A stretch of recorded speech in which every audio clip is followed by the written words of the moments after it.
Wait, what about weird?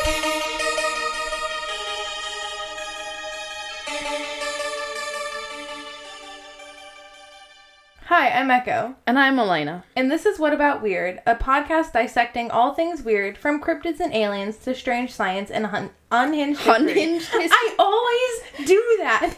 You're looking at the thing. You have no excuses. It's just, I don't know why. That bit always It just messes me happens. up. It's also because both of us just forget to breathe when we're doing it, and we hit that point where we have to breathe, so we go... That's probably what it is. Like, I'm run out of breath by then. Because you're inhaling as you're starting it.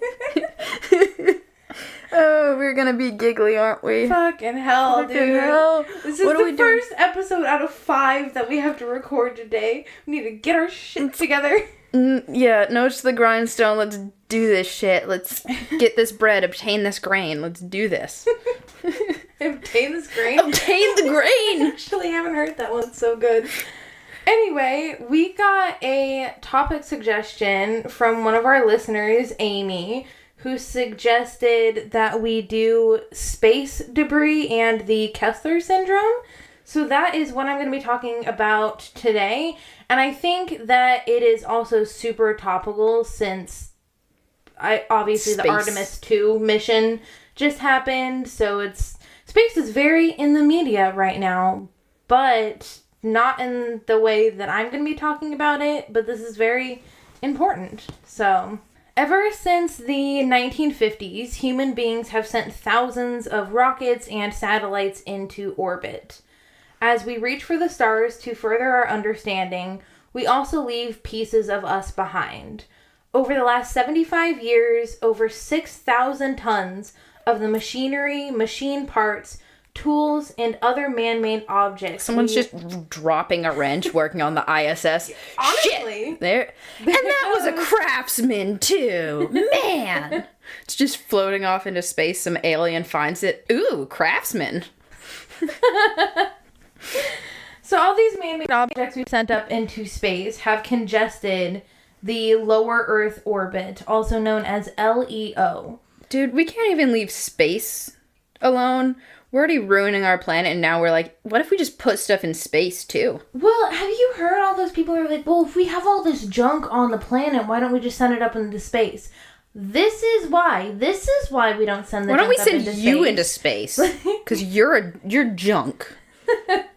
So all of this stuff left up in Earth's orbit is called orbital debris, or more commonly known as space junk. There are about 2,000 active satellites in space, but about 3,000 dead ones that are just floating out there. I feel like we need to figure out how to collect that. You may get into it, Yeah, but I feel like we're we need gonna do it. Okay, Yeah. because I was like, we could reuse all of that stuff. Why are we just leaving it there? It's the dumpster diver in me that's like, don't waste it. The orbital debris remains in orbit until it re-enters the atmosphere. Some objects in lower orbits can return within a few years and will mostly burn up upon re-entry before it can ever reach the ground. Do we know what happens to does it just get vaporized and put into the atmosphere, or is it tiny little floating particles that are like, space junk is the main reason we have microplastics or something, like it's slowly raining to Earth? Research time! I'm sure there's probably someone who's like researching it. Yeah. You've seen I'm sure everyone else has already talked about this, but you've seen the meteor that like hit Ohio recently? Yes, I did see that. That's crazy that people could hear it for so far away. It looks like it's just like minuscule fucking specks of dust left over. Okay, that's what I was thinking. Inconsequential, like, trace gases, vaporized particles, really, really fine metallic dust specks. Okay, that's what I was thinking. Which, I mean, to be fair, all of that shit is just out there in our air and our atmosphere anyway. Like, yeah, not even from space junk, just yeah. from, your neighbor Billy burning his trash. Yeah, car exhaust, airplanes. House fires. Yeah, I'm sure it's all out there anyways. If it burns up in the atmosphere, I'm not entirely sure how much, like, of an environmental effect that has or how much of a health effect that has compared to all of the other shit we do. Like, I think it is inconsequential in this case, but That is a good question. Look at me asking the real questions. So communications and weather satellites, on the other hand, are not just a few hundred kilometers in lower orbit, but an altitude of 36,000 kilometers and can continue to circle the Earth for hundreds or thousands of years. For closer satellites, engineers will use its last bit of fuel to slow it down. That way it will fall out of orbit and burn up in the atmosphere. So we're just burning our trash, but in space. We're doing what your neighbor Billy is doing, just in space. Yeah, we're just letting it, like, fall out of the atmosphere to be burned up. Or, I guess, fall out of lower Earth orbit, and then it will burn up in the atmosphere. The second choice is to send the satellite even farther away from Earth. Well, it can take a lot of fuel for the satellite to slow it down enough for it to fall back into the atmosphere. And that is especially true if a satellite is very high up in the orbit. So for many of these high up satellites, it takes less fuel to just blast it farther into space than to send it back to Earth. And then at least it's not congesting lower Earth orbit. Yeah, it's just congesting the space highways. It's just... yeah. That's why we don't have as good UFO sightings anymore, is because all the aliens are trying to head to Earth, and then there's space junk in the road, and they're like, I don't want to pop a tire, an intergalactic tire. Fuck that, I'm going home. Or the next planet. So getting rid of the smaller satellites in low orbits is relatively simple. The heat from the friction of the air burns up the satellite as it falls towards Earth at thousands of miles per hour. But what about bigger things like space stations and larger spacecraft in low orbit? They light them on fire. These objects may not entirely burn up before reaching the ground, but there is a solution. Spacecraft operators can plan for the final destination of old satellites to make sure that any debris falls into a remote area. Okay, you just saying plan the final destination. I have never seen Final Destination, any of the movies, so I don't know if this is something yet, but I just picture somebody getting Final Destination by like a falling space station. They like survive a plane crash and then just get obliterated by, like, when we finally take the ISS out of orbit, they just get obliterated by that. So the place where they send all of this debris that they know isn't going to fully world burn countries. up, they call... That's so fucked up. What? Oh my god. I wouldn't put it past our government, okay? We don't have to feed the pores if we obliterate them. That's just gonna be like the new form of warfare. They're like, we're gonna drop our satellite on you. We're gonna fucking do it. Cut this out. We don't want to give the government ideas. They probably already thought of that. Fucking bunch of assholes. God, I hate them. Anyway, so they call it the spacecraft cemetery. And it is in the Pacific Ocean and is pretty much the farthest place from any human civilization that you can find. And then what about those higher satellites that we blast farther away? Well, those we send into what we call graveyard orbit. This is an orbit almost 200 miles farther away from Earth than the furthest active satellites. Oh, so we're just going to slowly get like our own Saturn ring of dead satellites? Oh, God, maybe. It's an impressive 22,400 miles above Earth. And these ones will continue to orbit for an incredibly long time. And we do not have a great way of removing them just yet. So they're just going to be out there. That's future humans' problem. Per usual. I'm not going to be alive for that, so it doesn't matter. Oh my god, I hate how humans think that way. It's like, okay, yeah, because you're all that matters, sure.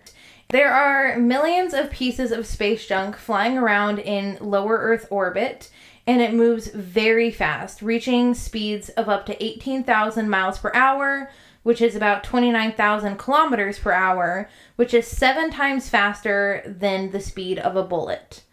The speed and volume of the debris can pose a substantial safety risk to spacecraft operating in Earth's orbit, as well as other objects that may still be functioning in the area. Oh, so it's like the most annoying motorcycle drivers you've ever seen on the road, just in space. They just whip around and get in your way and yeah, and there is threaten to damage everything. a lot of them. So even when a rocket isn't launched, space debris can be created in many ways. It might be an accidental collision. So there was an accidental collision of an American and a Russian spacecraft, which created a lot of extra debris. And several countries, including the USA, China, and India, have used missiles to practice blowing up their own satellites, which creates thousands of pieces of space junk. That sounds like a great idea to me. That's fucking stupid. That is not a way to get rid of satellites. That's a terrible idea. It's a great way to go from one satellite to 4 million tiny itty bitty pieces of satellite. Yeah. And fortunately, at the moment, it doesn't seem like space junk poses a huge risk to our exploration efforts. The biggest danger it poses is to other satellites in orbit. These satellites have to move out of the way of all of this incoming space junk to make sure that they don't get hit and potentially damaged or destroyed. Because again, it could be like a speck of paint is considered space debris. And a speck of paint, it's like, okay, whatever, it's a speck of paint. But when it's traveling 7 times faster than the speed of a bullet, it can still fuck shit up. Like, that's not good. I'm no physicist, but aren't like can't super small things, it could act like a bullet. Yeah, I know it'll just rip holes through stuff. I know nothing about physics, so if I'm like wrong about that, kindly let me know. I am stupid when it comes to physics, but I feel like, yeah, you could just like 7 times the speed of a bullet? Yeah. You could send a paint chip hurtling through somebody's skull or spacesuit. Yeah, oh, absolutely, because it does act like a bullet. It'll just go through you, like put a hole in you. And we need Kevlar spacesuits. Maybe they are made of Kevlar. I don't know, I'm no astronaut. In total, across all satellites, hundreds of collision avoidance maneuvers are performed every year, including by the International Space Station, where the astronauts are located. So here's like some of the data. There are 34,000 pieces of space junk larger than 10 centimeters, 128 million pieces of space junk larger than 1 millimeter, and 1 in 10,000 risk of collision that will require debris avoidance maneuvers. How do we know how many itty bitty bits of space junk are there? Like, is that one guy on the ISS's job? He's just sitting by a window all day. 1, 2, 3, 7,840, 7,000. Where was I? It is just an approximation, but they do have, like, NASA has a whole program for monitoring how much space debris is out there. And you can actually, like, see as of this day, this second, what they're approximating the space debris at. It's like space-track.org, and it is like an official like organization website. That's so you do have to have like a login. Like you have to be a satellite owner or operator or an academic or like somebody that works for NASA or something to actually log into the system. But if you go to the website, it will show you the object type and the approximate amount of them on the front page. So yeah, they're pretty closely monitoring this, because if they had to do anything in space, like they need to know exactly where even the smallest pieces are so they can avoid these collisions. That's wild. That's something you don't think about. You know what I mean? Like yeah. It's not as simple as like you put a booster on a rocket and it goes to space. Like, there you go, you're on the moon. It kind of makes it more understandable of why we haven't been back to the moon for so long. Yeah, because there's a lot more shit up there. There's a lot more that we have to take into account. They actually did that to have an excuse of why they can't go back to the moon, even though the moon landing was faked, and they just did that as proof. And don't even. I've seen so many people online that don't think that the Artemis mission actually happened, and I want to strangle them. Like, there was 24/7 live feed the entire mission. Shut up. It was AI. Oh my gosh. And there's actually been, it says 25 debris avoidance maneuvers by the ISS since 1999. I feel like that number should be higher. Yeah. Because you're like, they need to know where even like a paint chip the size of your fingernail is. Yeah, that's just what one source said. So to remove space debris, particularly the large and more dangerous objects, we have to get close to it and maintain the same speed as the object. And then somehow we have to attach to it, move it into lower orbit, or re-enter it directly into the ocean. Okay, I'm sure somebody's thought of this, and this is just me being a dummy who doesn't understand space science or physics, but couldn't we just, like, dragnet space, like how we do with fish in the ocean, or, like, junk in the ocean? Like, you just send a ship up there, and... Well, because in order for it to not just, like, plow holes into the net that you're using, you have to be going the same speed as all of the objects. So I think, one, maintaining the speed, because I don't know if everything's also at different speeds, which can have an effect on it. So if each object is at a different speed, that's going to be more difficult. So I guess you'd have to maintain the speed of the fastest moving object in order for that to work. Not only that, but there's also, like, we still have thousands of pieces of machinery that are still working. That's a fair point. So unless we're gonna, like, completely wipe out everything, I don't know. Like, and they are thinking about doing stuff like that, like nets or magnets or whatever, but they just simply do not have the technology for that just yet, which is why everything is still up there. And it's also, if there is an object that is a rocket stage with propellant still on board, you also have to deal with an explosion risk, which is why we would never let astronauts perform this task. There is also the issue of property rights. You are not allowed to grab a satellite or a rocket that belongs to another country without their permission. So it doesn't matter if it's just junk floating up there or if it's the most, like, minuscule paint chip from one of their satellites. If the U.S. decided to do this, they couldn't just go up there and do this. They would have to, like, literally go to every single country for every single tiny piece of space junk and be like, hey, could we grab this? That's a Soviet paint chip. You can't take that. Yeah. It's going to remain there forever since the Soviet Union isn't a thing anymore. Yeah, considering the fact that everyone hates the U.S. right now, I'm sure they'd be like, no, fuck you. We're going to drop all the space junk on you. So that muddies it a little bit. The United Nations asks that all companies remove their satellite from orbit within 25 years after the end of their mission. But this is really tricky to enforce because satellites can and often do fail.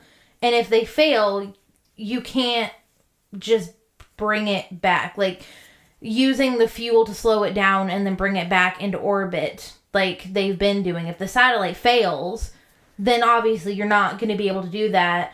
Now, I believe it's the FCC has placed regulations on specifically, like, U.S. stuff that they wanted to return within 5 years.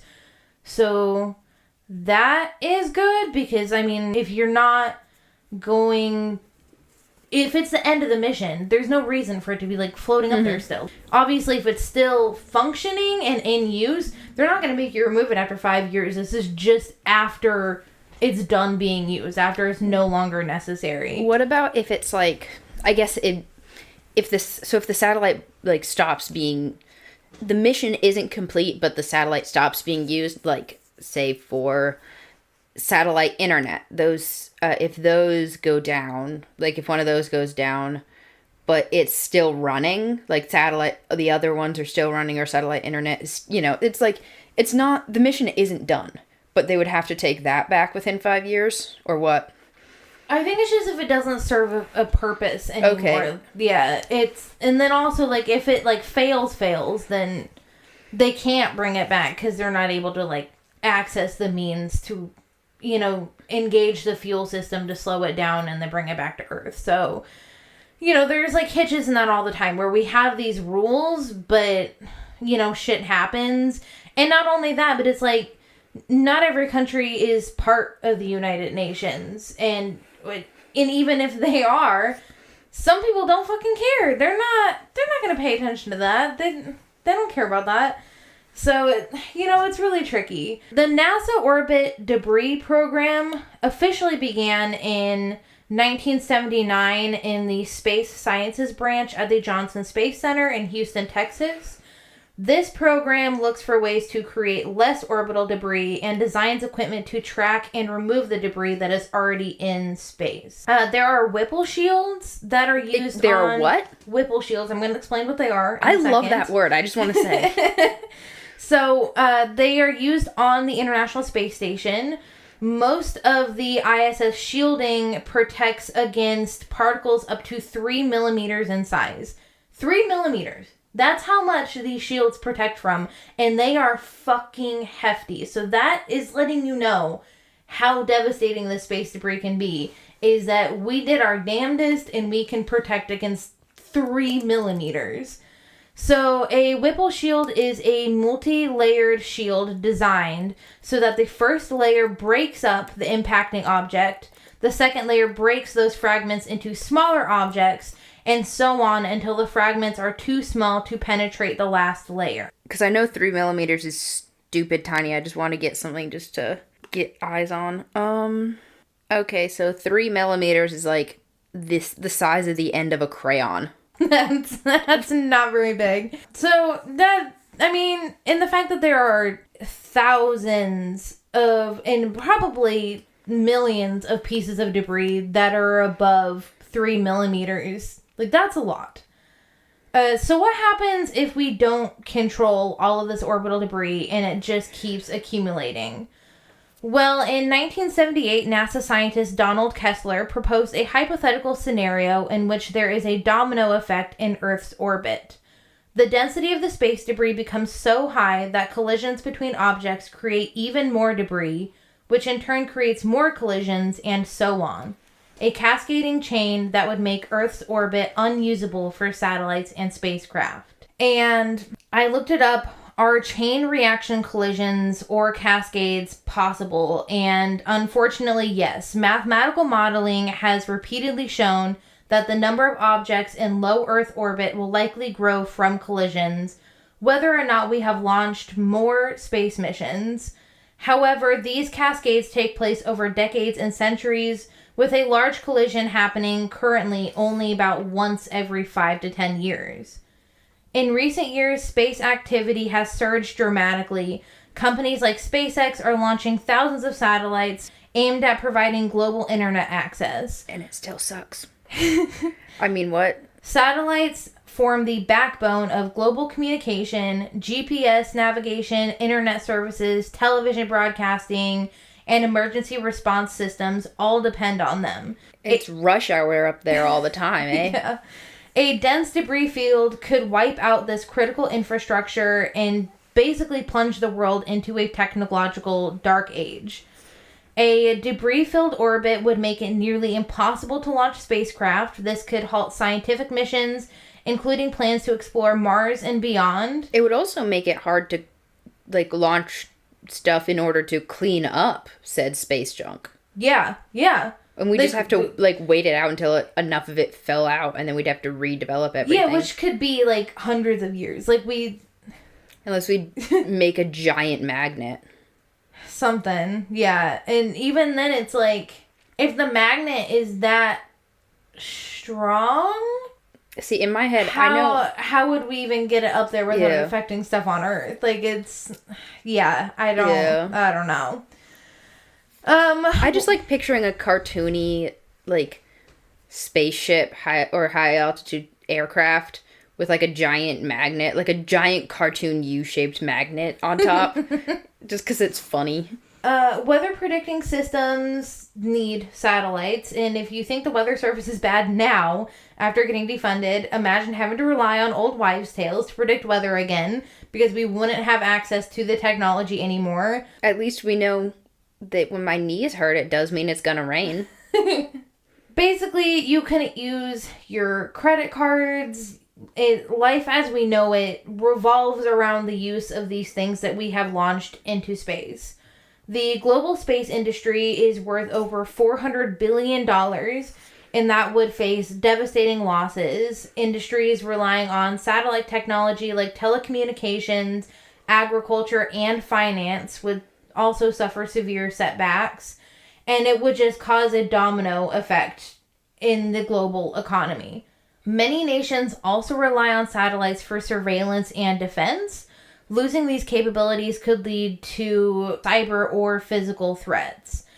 The February 2009 satellite collision and China's 2007 missile test are reminders of how easy debris can collect up there, because just those two instances increased collision risk by 70%. It's crazy to me that we know the risks of this stuff, and I guarantee you that they know more than we do, but they're still like, I'm just gonna blow this shit up. Yeah, whoever's using missiles to blow their shit up. Stop. Yeah, fucking stop. Oh my god, stop. Please stop. Why are you being like this? Just stop it. With over 90 countries and a whole bunch of private entities that are now involved in these space activities, the risks are growing exponentially.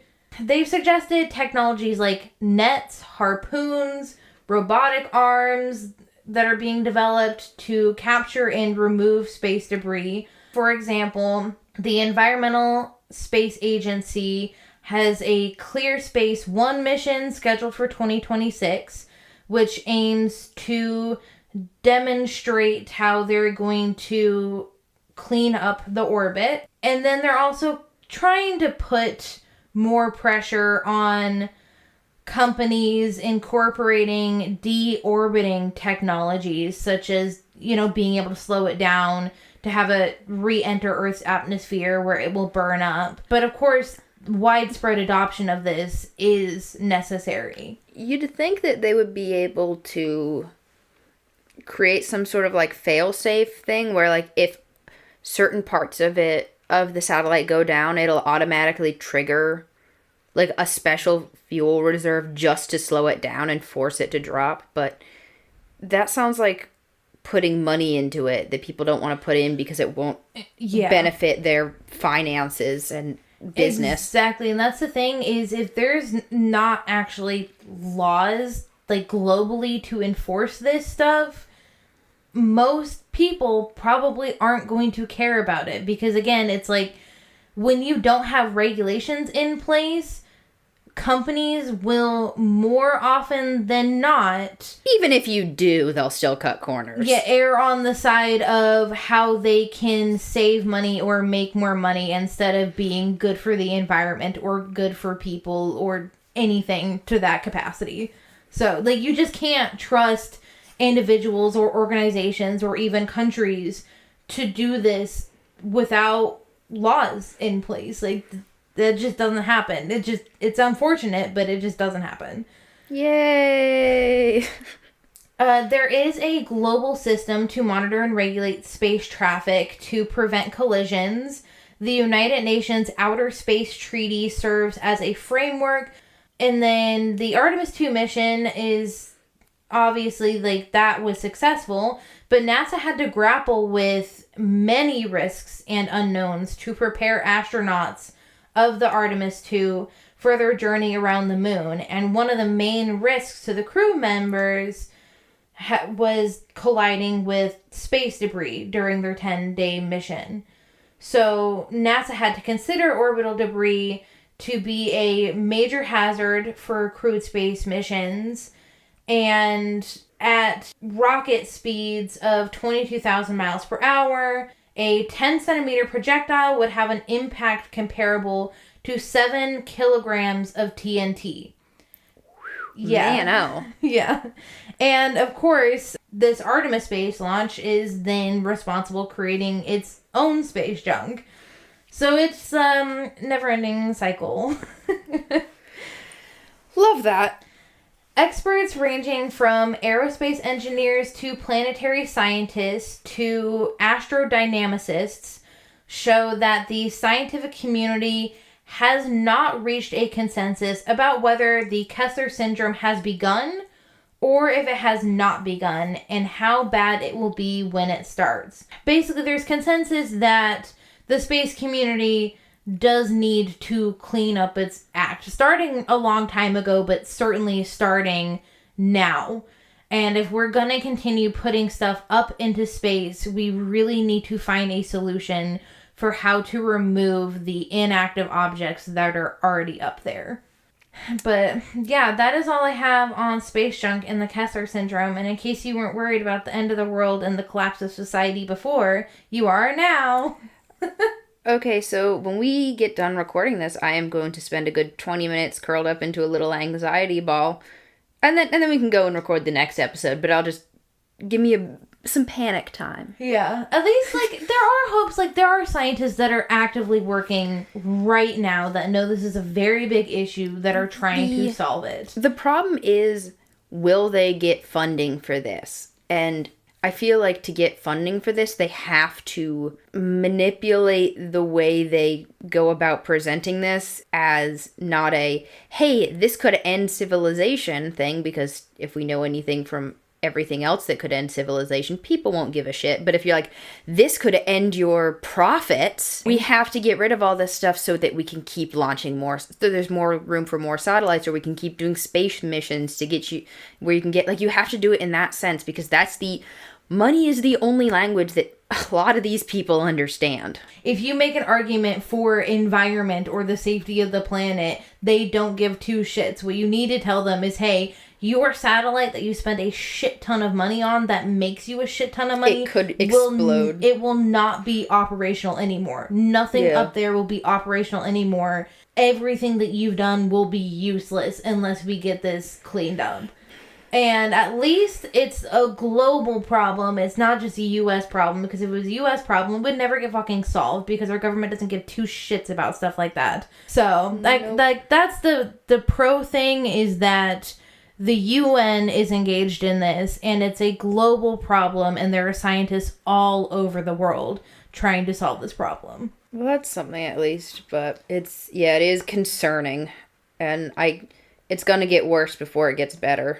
But and that is the truth. Thank you for listening. If you liked it, please rate the podcast and share it with the weird people in your life. Follow us on Instagram at whataboutweird.pod, where we often share pictures related to the episode. We're also on Blue Sky as What About Weird Pod. If you have any topic suggestions or personal weird stories, please DM us or email us at whataboutweirdpod@gmail.com. And always remember to ask about the weird. Bye for now!